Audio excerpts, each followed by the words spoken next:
우리가 지난주에 빛에 대해서 제가 말씀을 드렸어요. 오늘은 마지막 소금에 대해서 말씀드리려고 합니다. 마태복음 5장 13절 너희는 세상의 소금이니 소금이 만일 그 맛을 잃으면 무엇으로 짜게 하리요. 후에는 아무 쓸데없이 다만 밖에 버리고 사람에게 밟힐 뿐이니라.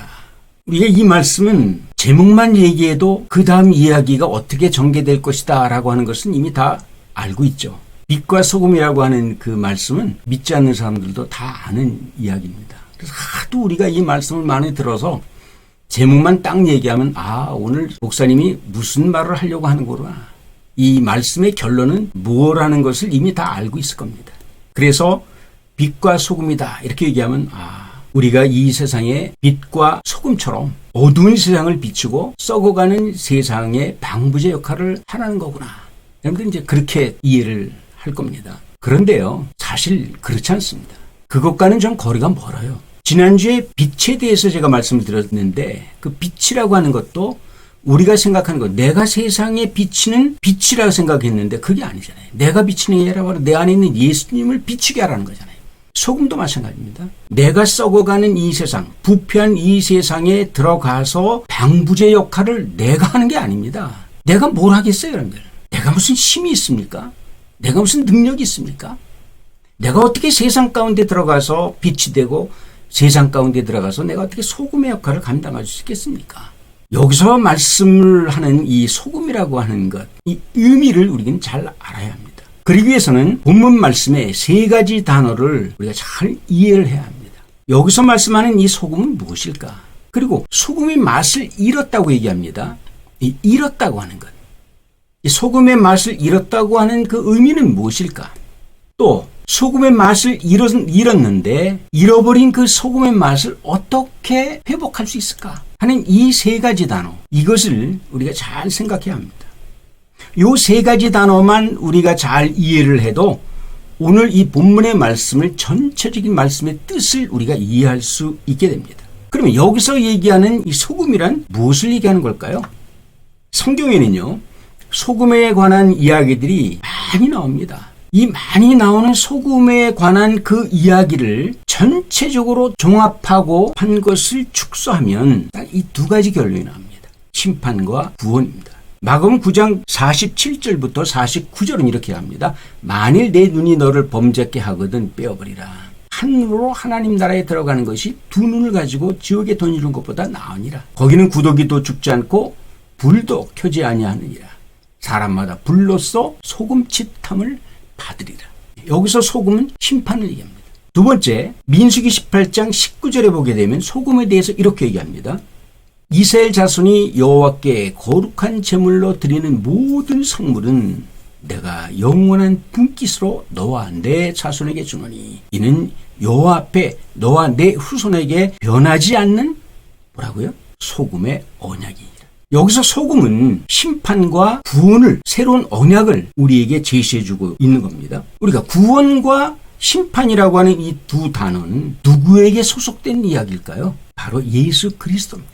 예수 그리스도께서 십자가에 달려 돌아가셨습니다. 모든 인류의 죄를 위해서. 그 십자가에 달려 돌아가신 예수 그리스도를 내가 영접하면 구원을 받는 것이고, 내가 십자가에 달려 돌아가신 예수 그리스도를 불신하여 믿지 않게 되면 그것은 심판을 받게 되는 겁니다.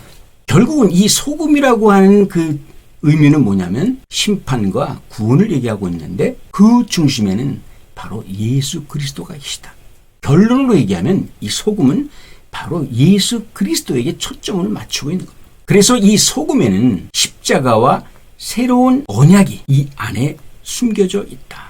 좀 더 구체적으로 제가 말씀을 드릴 텐데요. 십자가와 새 언약을 예표하는 말씀이 성경에 나와 있는데요. 마라의 쓴물과 여리고성에 죽은 그 물에 대해서 이야기가 나옵니다. 이스라엘 백성이 출애굽을 한 이후에 첫 번째 큰 난간에 부딪히게 됩니다. 그것은 바로 그 거대한 홍해바다입니다. 그들은 이 홍해바다 앞에서 어찌할 줄을 모릅니다. 그 수많은 사람들이 한꺼번에 험난한 그 강을 어떻게 건널 것인가. 그들이 고민하고 있을 때 하나님은 이스라엘 백성을 홍해바다를 둘로 나눠서 그들이 마른 땅을 걸어가듯이 홍해바다를 걸어서 건너갑니다. 기적처럼 홍해바다를 건넌 이스라엘 백성들이 기쁜 마음으로 광야를 향해서 진군해 갑니다. 이렇게 사흘길을 가다 보니까 그들이 몹시 갈증을 느끼기 시작합니다. 그래서 사흘길을 걸어 그들이 간 그 도착지가 마라였는데 그 마라에는 샘물이 있었어요. 그런데 그 샘물이 사람이 먹을 수 없는, 마실 수 없는 쓴물입니다. 그래서 백성들은 모세와 하나님을 원망합니다. 그 소리를 들은 우리 하나님께서는 모세에게 나무의 가지를 취해서 마라의 쓴물에 던지라 얘기합니다. 그때 모세가 그 나무의 가지를 꺾어서 마라의 쓴물에 던질 때 출애굽기 15장 23절부터 보게 되면 그 쓴물이 단물로 변했다라고 얘기합니다. 그럼 여기서 얘기하는 쓴물은 뭘까요? 바로 예수 그리스도의 고난을 예고하고 있는 겁니다. 그리고 이 나무가지는 무엇을 얘기할까요? 베드로전서 2장 24절에 있는 대로 이 나무가지는 바로 예수 그리스도의 십자가를 예고하고 있는 겁니다. 친히 나무에 달려 그 몸으로 우리의 죄를 담당하셨으니 이는 우리로 죄에 대하여 죽고 의에 대하여 살게 하려 하심이라. 친히 나무에 달렸다. 이미 하나님께서는 이스라엘 백성들이 홍해바다를 건너 광야를 걸어갈 때부터 예수 그리스도 메시아에 대한 예언, 십자가의 고난과 죽음을 그리고 부활을 이미 예고하고 있는 겁니다. 구약성경 창세기서부터 말라기까지 쫙 성경 말씀 읽어보면 요소요소에 우리의 구원자이신 예수 그리스도의 십자가, 하나님의 긍휼과 사랑과 은혜, 그리고 예수 그리스도의 부활의 사건이 수도 없이 나와요. 마라의 쓴물 속에서도 바로 예수 그리스도의 고난과 죽음과 부활의 사건이 바로 이 속에도 있다는 겁니다. 하루는 그 엘리사가 여리고 성에서 잠깐 묵게 됩니다. 잠깐 머물게 되는데 그 여리고 사람들이 엘리사를 찾아와서 하는 말이 여리고 성은 참 아름답기는 하지만 물이 썩어서 과일수의 열매가 익을 때쯤 되면 다 떨어집니다 라고 자기들의 고민을 얘기합니다. 그때 엘리사가 그 백성들에게 이렇게 얘기합니다. 너희는 새 그릇에 소금을 담아서 나에게 가져와라. 그렇게 합니다. 열왕기하 2장 19절부터 22절에 나와 있죠. 그래서 그 백성들이 새 그릇에 소금을 담아가지고 엘리야를 갖다 줍니다. 그러니까 이 엘리야는 이 소금을 가지고 어디로 갔냐면 그 샘물에, 여리고 성 안에 있는 샘물의 근원지를 찾아갑니다. 그리고 그 근원지에다가 자기가 갖고 왔던 그릇에 담아있는 그 소금을 붓습니다. 그 순간 어떤 일이 벌어지게 되면 그 물이 죽어서 여리고 성 전체를 피폐하게 만들어버린, 풀 한 폭이 제대로 나지 못할 정도로 피폐한 땅, 죽은 땅이 되었던 그 땅이, 그 물이, 썩은 물이 생수가 되어서 여리고성의 전체를 옥토로 만들어버립니다. 그러면 여기서 얘기하는 새 그릇, 이것은요 새로운 창조를 얘기하는 겁니다. 여기서 얘기하는 소금은 무엇을 얘기할까요? 하나님의 은혜, 예수님의 은혜, 바로 십자가를 얘기하는 겁니다. 그러니까 광야에서 일어났던 마라의 쓴물이 단물로 변한 그 사건 속에도 메시아가 있었고, 여리고성에 물이 죽어서 사람이 살 수 없고 식물이 살 수 없는 황폐한 땅이었던 여리고성이, 그 땅이 비옥한 토지로 변할 수 있었던 곳에는 새 그릇에 담아있는 그 소금, 그 소금에 의해서 황폐한 땅이 기름진 옥토로 변했잖아요. 역시 이 안에도 누가 있느냐? 메시아, 예수 그리스도가 있습니다. 십자가의 고난과 죽음과 부활의 사건이 바로 이 속에 있었다는 겁니다.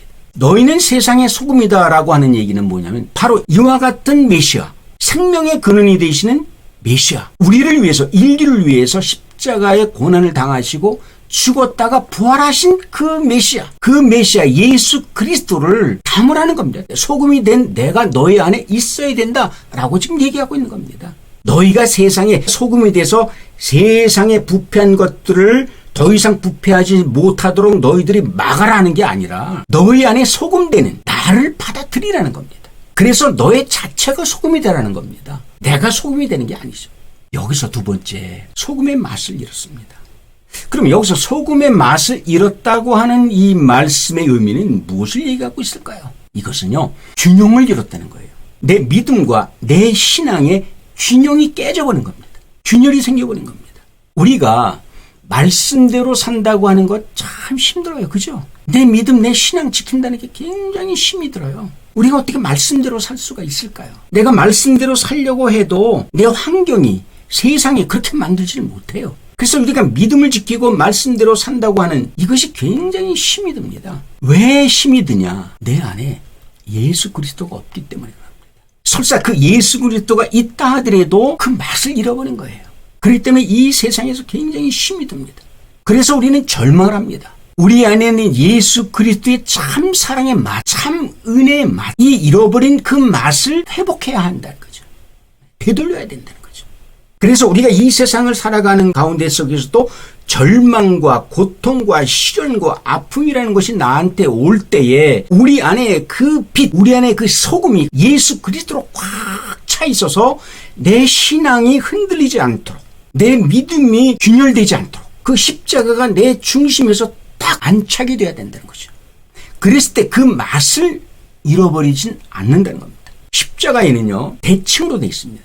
고린도서 1장 18절에 보게 되면 십자가의 도가 멸망하는 자들에게는 미련한 것이요 구원을 얻는 우리에게는 하나님의 능력이라고 했습니다.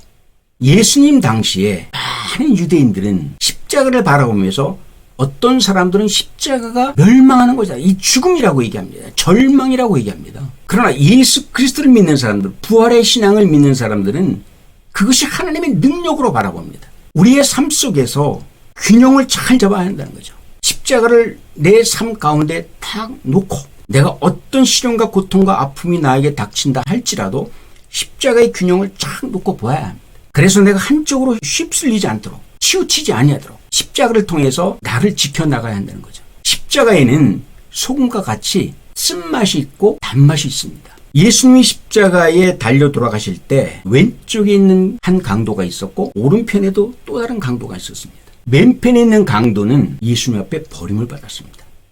그런데 오른쪽에 있는 강도는 극적인 상황에서 구원을 받습니다. 왜 그럴까요? 오른쪽과 왼쪽에 있는 강도는 똑같은 절망입니다. 그렇지만 오른쪽에 있는 강도는 그 절망 가운데, 죽음 가운데 희망을 본 겁니다. 자기의 십자가를 본 게 아니라 예수 그리스도의 십자가를 보게 된 겁니다. 그래서 예수 그리스도가 왜 죽어야 하는지를 알았어요. 근데 왼편에 있는 강도는 예수님과 자기를 동일하게 본 겁니다. 너도 죄인, 나도 죄인. 너도 죽을 죄를 지었고 나도 죽을 죄를 지었다는 겁니다.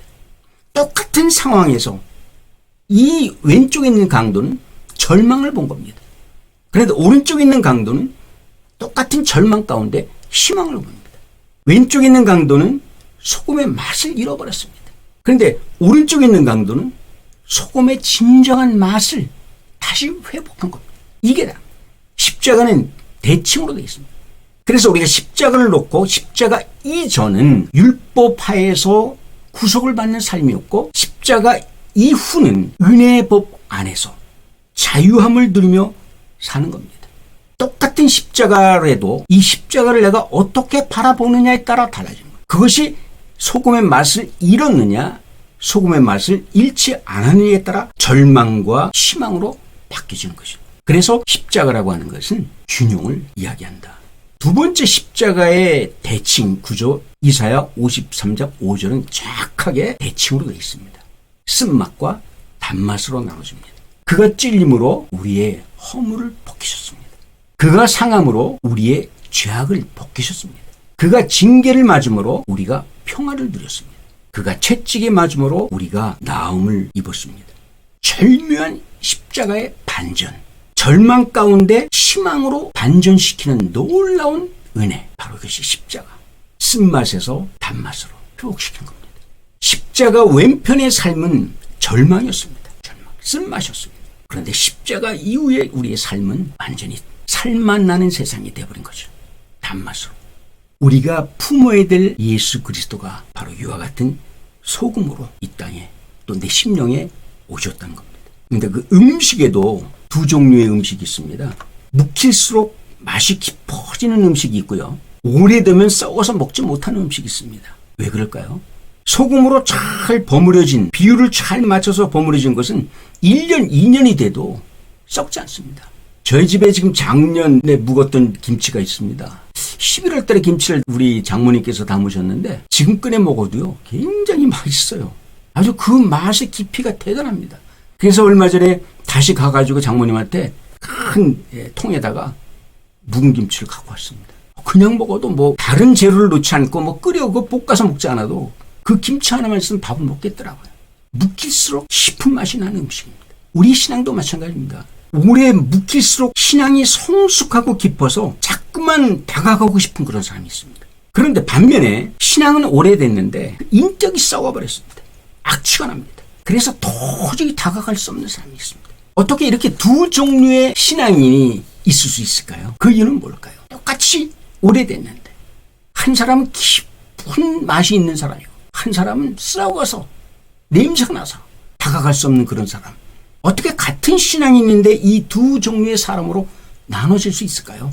그 사람은 예수 그리스도가 분명히 그 안에 있어요. 그런데 맛을 잃어버린 거예요. 예수의 진정한 맛을 잃어버렸습니다. 아무리 재료가 신성하고 좋은 뭐합니까? 소금이 들어가서 잘 성숙돼야 합니다.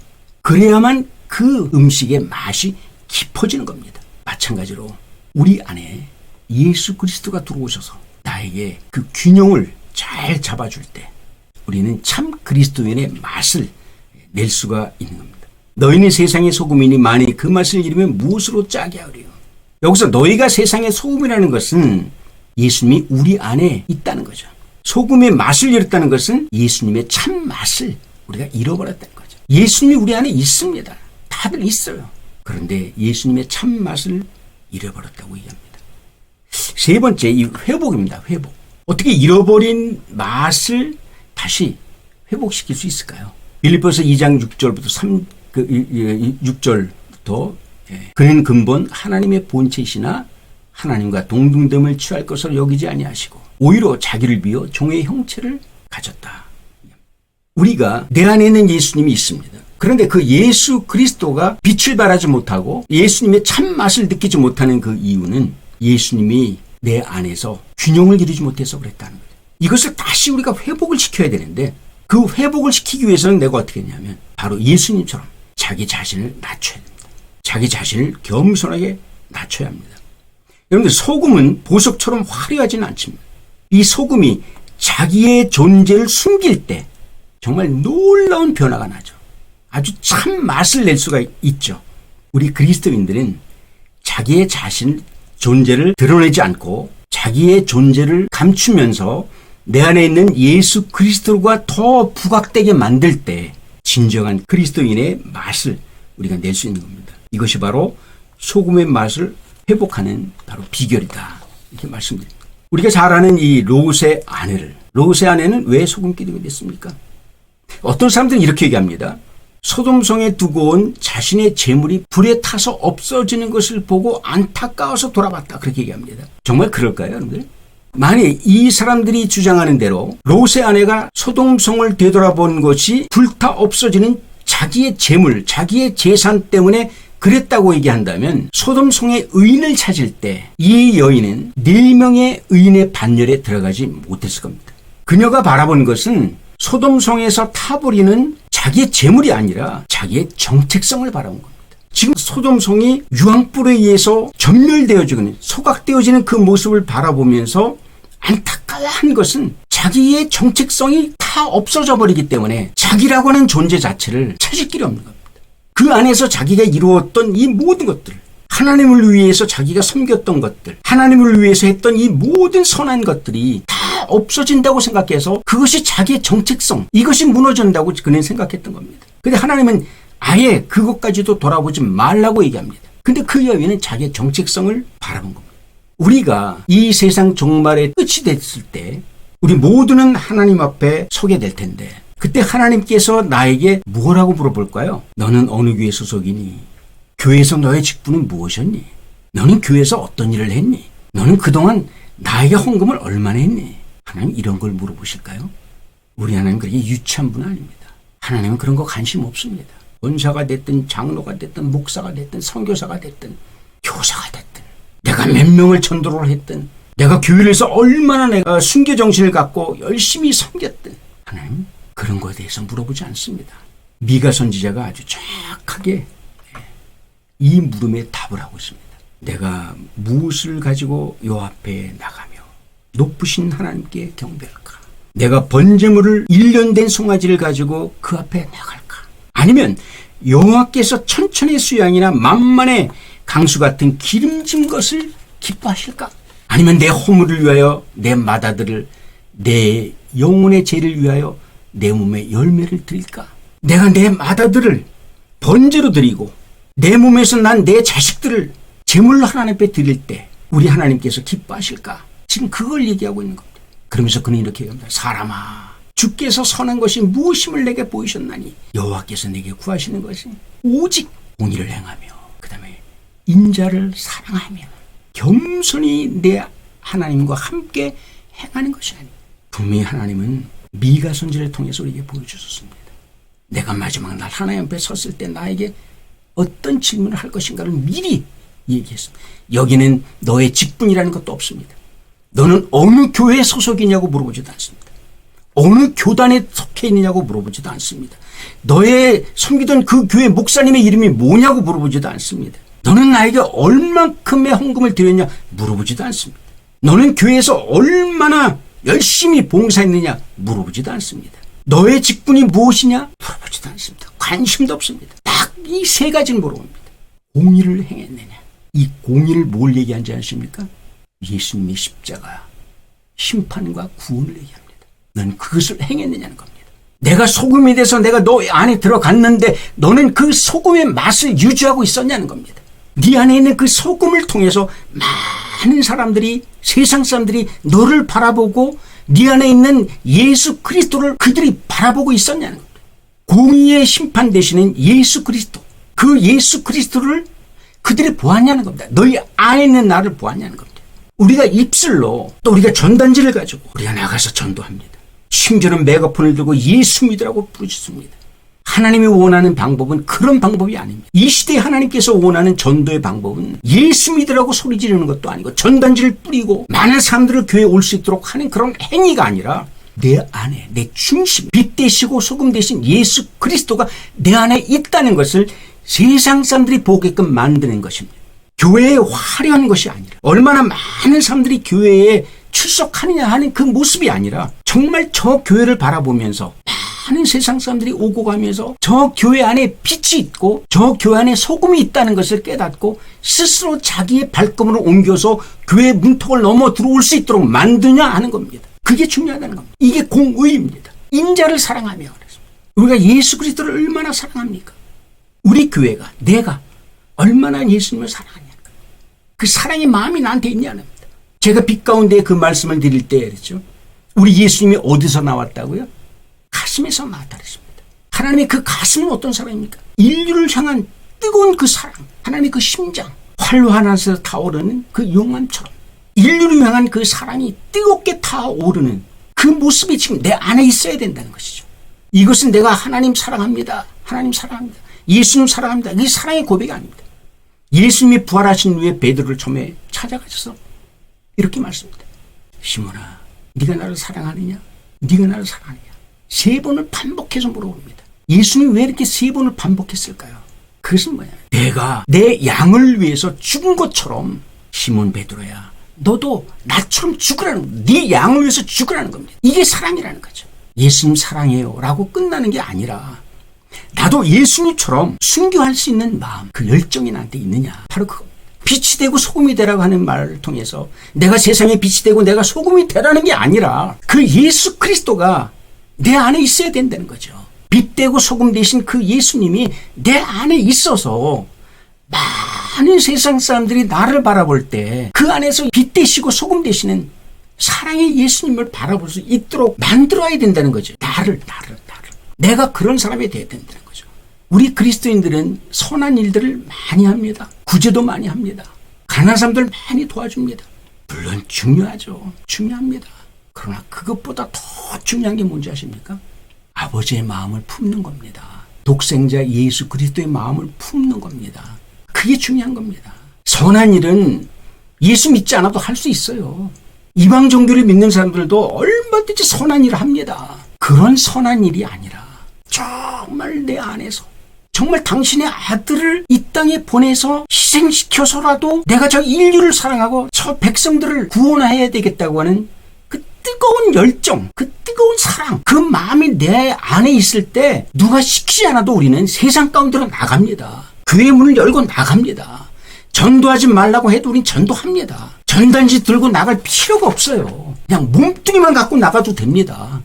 그 사랑이 있다면 내 말 한마디, 내 손길 하나, 꼭 내가 무엇을 들여서만이 사람들에게 감동을 주는 게 아니고 예수의 사랑을 전하는 게 아니고, 교회는 꼭 그래. 물질을 통해서 뭔가를 하려고 합니다. 왜 그런지 모르겠습니다. 그게 아니라, 내가 하는 게 아니라 내 안에 있는 예수 그리스도가 사랑할 수 있도록 내 마음을 열어놓는 겁니다. 근데 우리가 내가 예수님 믿으려고 하니까, 내가 말씀대로 살려고 하니까 안 되는 겁니다. 너희가 세상의 소금이라 하신 것은요, 우리가 나서서 세상의 소금이 되라는 것이 아닙니다. 착각해서는 안 됩니다.